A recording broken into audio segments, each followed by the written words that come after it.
Having little money, still want to see the world? Well, there are advice for that, and that is traveling on a budget, and that is today's episode here on Travel Talk with Martin. So let's dive into why should you travel on a budget. But before we do that, this episode will be why you should travel on a budget, planning your budget vacation, managing finances while traveling on a budget, maximizing your budget experience, and I will be revealing my top 3 secrets for getting even more money in your budget for traveling, and it is not what you think, so remember to stay tuned to find out what it is. But let's dive right into it. Traveling on a budget. Why should you do it? There are some simple reasons why you should travel on a budget, and the first one that comes to mind is if you have no money. If you have little to no money, you can still travel quite far when you travel on a budget, at least in Europe, which is where I'm used to traveling on a budget, but I have also been traveling on a budget in parts of Asia and even in the Middle East. So there is room to travel on a budget all over the world, in my opinion. Even in the US, I believe there are plenty of good opportunities. I haven't tried traveling on a budget in the US, but as far as I know, it's still possible. Especially if you apply the simple techniques I used to apply. They are universal all over the world, so try them and see if they fit into your next travel plans. There's also another reason for traveling on a budget, and this is, well, you might have the money for a great travel. You might have the money for 5 days at a 5-star resort, but do you want a 5-star resort? Ask yourself, do you want a 5-star resort, or do you want to get out and explore the world and see something different every day? If you want the 5-star resort, well, that's not the budget travel. If you want to maximize and say, all right, I don't want a 5-star resort, but I want to, instead of traveling 5 days, I want to travel 10 days. Alright, then you need the budget, because the budget will help you to get more for the same money. And then there are the last reason, because you want money for something else than traveling, but you still want that travel, you still want to explore, and you still have that lust for traveling. Then there is great opportunities in traveling on a budget and still saving up for these other things, because the traveling on a budget is not just traveling on a budget, it's also about not spending as much money on things that can be done even cheaper. And that leads me to my first secret advice to help you travel on a budget. And I have already talked a bit about it. Skip the 5-star hotels, because you will get just as good a service in many 3 or 4-star hotels as you will in a 5-star hotel. You might not get as good a bed, you might not get the exact same service, you might not get all the extras. But do you want all the extras? Is it all the extras you are there for, or is it out exploring the city? If you are in a town like Copenhagen, or city is it, you want to explore the city, you don't want to be cooped up in the hotel and going to a spa and sitting there. For that you will go to a whole other kind of vacation, and that is not the Copenhagen experience. So you might take even a capsule hotel, or you might take a 3 or 4-star hotel. A 3-star hotel in Copenhagen is actually quite good. I have spent time at even lesser hotels, 1 or 2-star hotels in Copenhagen, and I have never been disappointed, and I have saved quite a lot of money by just taking something that is cheaper. And that leads us to our second point, the benefits of traveling on a budget, because there are many benefits to traveling on a budget. One of them is that you save money. That is an obvious one, but there are so many more, because it's not just about saving money. There's also the experiences, because when I travel on a budget, I come out to places that I usually wouldn't do if I were a normal tourist going out and seeing the tourist sites. I get out into the small villages and these local restaurants. Sometimes they don't even speak English, which makes it even more fun, because then I have to find out how can I communicate with them without being able to speak English with them. And that is where we begin to see, all right, there's something more to traveling than just going out, seeing this great sight, the Little Mermaid in Copenhagen, for example. There are so many tourists and so little room. It's a cheap experience, I give you that, but it's not a good experience all in all for me. It is not the kind of experience I want when I travel, because it's so touristy. I get out to these small hotels. For example, a vacation I had a while back, just before Corona hit, I was out at a little hotel, a little local hotel. There was this old lady taking care of the hotel. I think she was almost 90. She still took care of the hotel. She made the beds, she was the maid, she was the cook, she was the receptionist, she was everything in that hotel. And she did it with such a passion. I would never have experienced that in a 5-star hotel, and this was a 2-star hotel, and I got the best service, and she found out everything for me. And when she could not find out, she called her son. Yeah, I needed transportation to another town because there was this special thing I wanted to see. There were no bus to that town, there were no trains, and it was too far to bike. So she called up her son. Her son came in, drove me to that town, waited for me, and drove me back. This is something you will never get from a 5-star hotel. No, you might get a limousine, but you never get this true, authentic feeling when you are at the 5-star hotel. But you get that at the 2-star hotel, and that is where another benefit of traveling on a budget comes in. And that leads us to the actual benefit of this budget traveling. You are forced to think more creative, you are forced to use the resources you have. Yeah, it's simple, but it is what you are forced to do. You are forced to take these resources you have and say, all right, I know a bit of English and I know 5 words in Czech if you're in the Czech Republic, or 5 words in Danish, all right, and I can point and I can use and I can all of this with my body. So I can communicate in that way. Fine. I have to think creatively. I don't have that much money. I need to find a place to sleep. All right, there are this hotel right here. All right, now we are getting somewhere. And I also need to get something to eat. All right, you might not be at a hotel, but a hostel. In Denmark, at least, the hostels have kitchens, so you can buy groceries in the local supermarket and make your own food. But you also want to taste the local cuisine, so you are going out to find a restaurant, a cheap restaurant. And you will find this restaurant in a back alley to a back alley to a back alley, and you wouldn't have found that if you were just having enough money and going on the first and best local restaurant, because it's not local at all.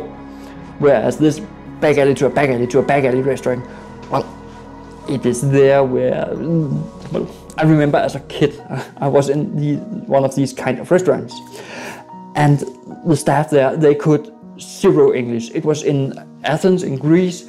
It was a great restaurant. They had great food. I remember the food was so great. Oh, I actually want to get back there and taste it, if that restaurant is still around. But they could not a word English, so they pulled me as a 10-year-old kid out in the kitchen, and I was this very introvert 10-year-old kid. I was scared out of myself. But I was pulled into this kitchen and, oh, pointing, what do I want? And I pointed to something. It was kind of a gyros, and it tasted great. I would never have experienced that at a good posh restaurant or just a normal touristy restaurant. I experienced that out in this little local restaurant. It was actually in the middle of Athens, which impressed me still to this day. I still get mind blown that this kind of restaurant existed in the middle of Athens. Well, it is how many years ago? Almost 30 years ago? Oh, I'm getting old. Realizing I'm getting old. And I just want to point out that this show is syndicated on your favorite podcast platform, but also on YouTube, where I have my own channel. If you're watching this on YouTube, hello, you can see me with a picture. If you're listening to this in the train or on the go or while you're cleaning at home, please remember to open your podcast platform and click the like button. Also on YouTube, you can also click the like button. But let's move on to planning your budget vacation, because there are the impulsive kind. I will return to that after this. And then there are the planned kind. But I want to talk to you about the planned kind, because when I was at Brno, it's my recent vacation. That is why I am using that as an example. And I even have a video on YouTube from there. It's a series. It's not my best work, but it actually gives you a look into how I travel on a budget. But let's get back to it. I started by ordering the ticket from home. I found a hotel on, I tried booking.com, I tried hotels.com, and I found the hotel in the price range I wanted to pay. It was not the cheapest one. I could get much cheaper hotels, much more in the center, but this was a hotel where I got an apartment and a kitchen, and this is going to be important because the kitchen part is important in this. And you might have guessed it, it's because I cook my own food some of the days. The problem in this kitchen there were little to no utensils. But what was smart about this was that there were enough for me to cook a dinner.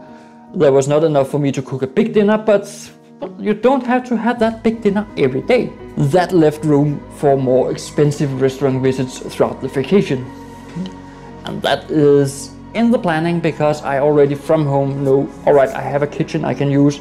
Then I can move on and say, all right, I can save some money there. And I ordered the train tickets. There are in Europe 2 ways of getting cheap train tickets.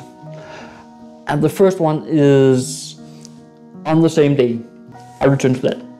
There are also on the day of release. If you book your tickets well in advance, there are certain Euro discounts, Euro-rail discount, Interrail discounts, different kind of discounts. And you can book them 3 months in advance, and with 3 months in advance you can book a train ticket for example, I booked it to Brno. First class costed me around the same price as a plane ticket plus the train ticket from Prague to Brno. So it was the same price. This was just first class instead of getting crammed in, and I hate flying, so that's why I'm taking the train, and I need to do it as cheaply as possible. And it was actually the same price as if I have used second class. So first class, second class, same price when you book them in advance. All right, I don't have access on these cheap tickets to the first class lounge. I don't mind. I drive first class in the train. There are free water, there are these kind of first class amenities in the trains, and they really differ from country to country. I'm going to cover that in a later episode in these podcast series. And I also planned what does the different activities cost down there. I wanted to see the Spielberg Castle, which is the big tourist activity down there.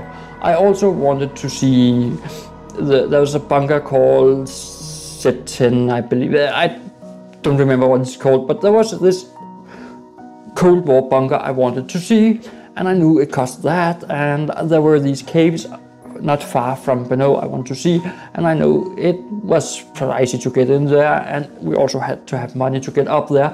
But how could we get cheap tickets to get up there and get in there?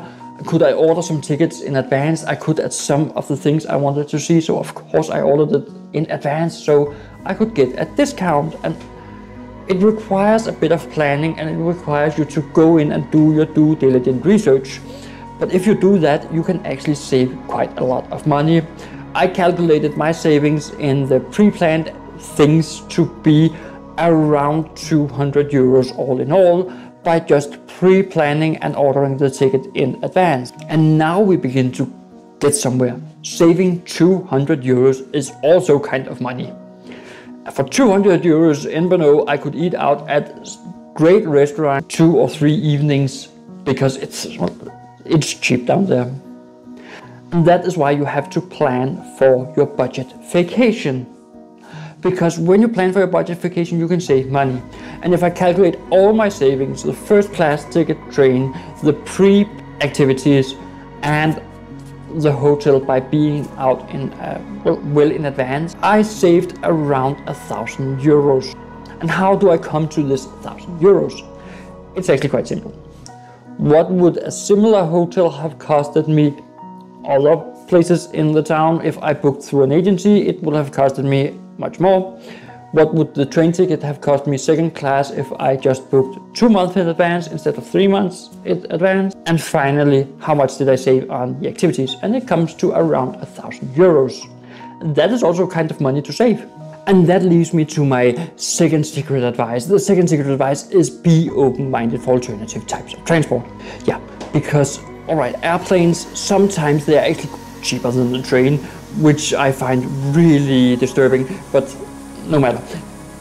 But be open-minded. For example, the flexibus can be quite cheap, and especially if you travel through Europe. All right, you're sitting in a bus, you're crammed in, the train is much better. It's a little more expensive, but sometimes you can also get cheap tickets with the train. Last year, the Deutsche Bahn had a 9 euro ticket travel all over Germany.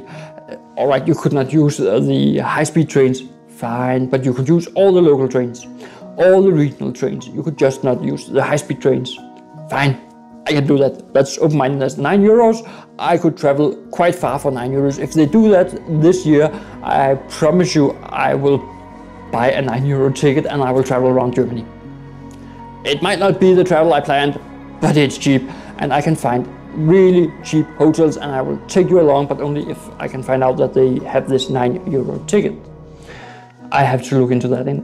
So be open-minded, look for bus transport, train transport. Can you book a cheap train ticket? And now we return to the impulsive travel, because you can get cheap tickets on the same day. Yeah, most of my cheap tickets are bought the same day. In the morning, I look at the train tables and I see, all right, there are all these trains, and I go into a train app. In Germany, it's the Deutsch app. In Denmark, it's the Danish DSB app.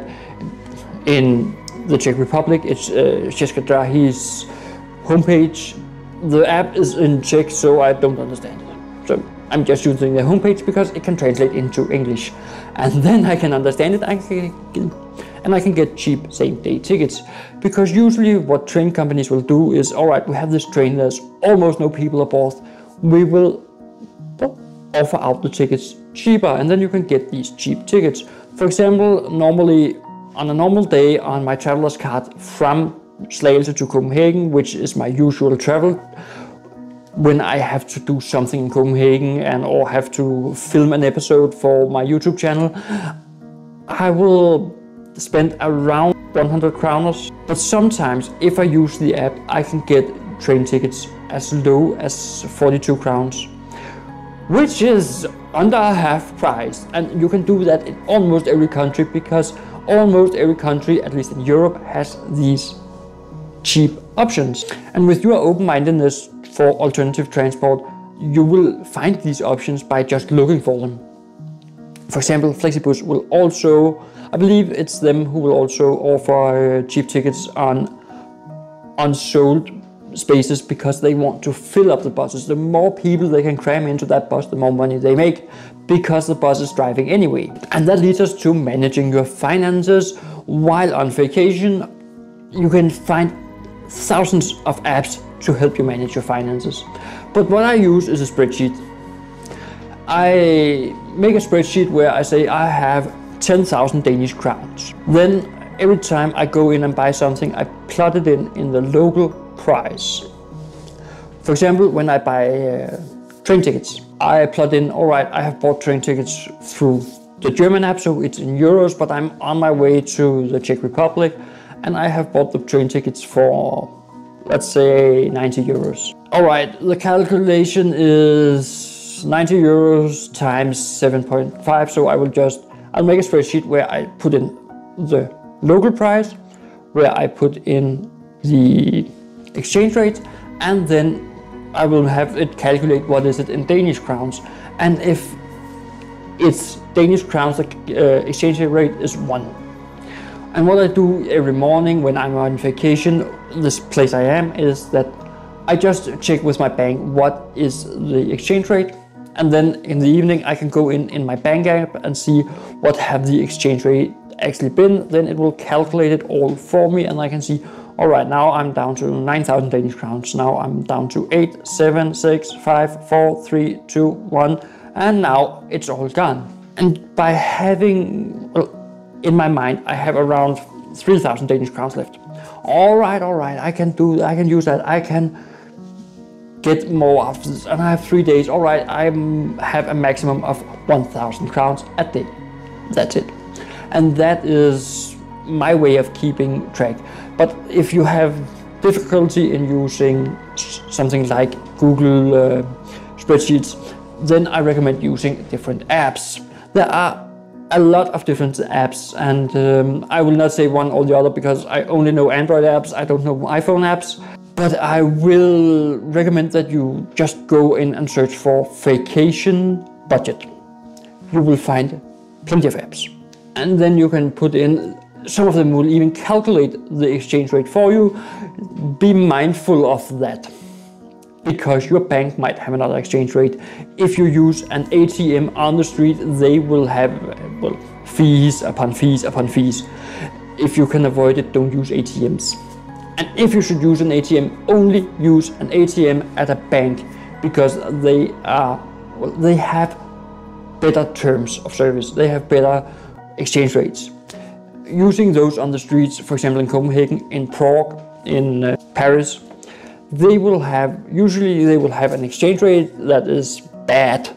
Seriously, it's bad. So they will ask, should they exchange for you or should your own bank exchange for you? Pick your own bank. Then they will, and the card you're using might also have a fee. And then for pulling out 10 euros, you might be spending 30, 40 euros in fees. So don't use the ATMs at the streets or in the shops. Use them only in banks if you need to use them. And don't use exchange offices, they're just as bad. That is also a golden advice for, well, keeping in your budget, because exchange office, bad. Most of them have fees, or, for example, here's a good example. When you enter the Czech Republic in a car, you have this nice stand where you can buy a vignette for the highway. Alright, they charge double the price of what the vignette costs.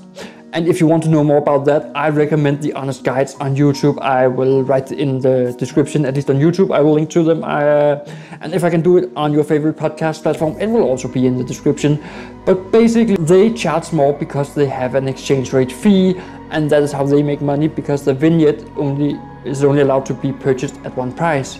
You can even purchase an e-vignette for the Czech highway on a website, but the first 5 websites you are getting when you're searching for it are companies that charges more than the actual prices because of the exchange rate. So be mindful of exchange rates, and well, pay with your card, and ask your if it's asking you who should exchange it, home or local, set it on home, because they will have a better rate.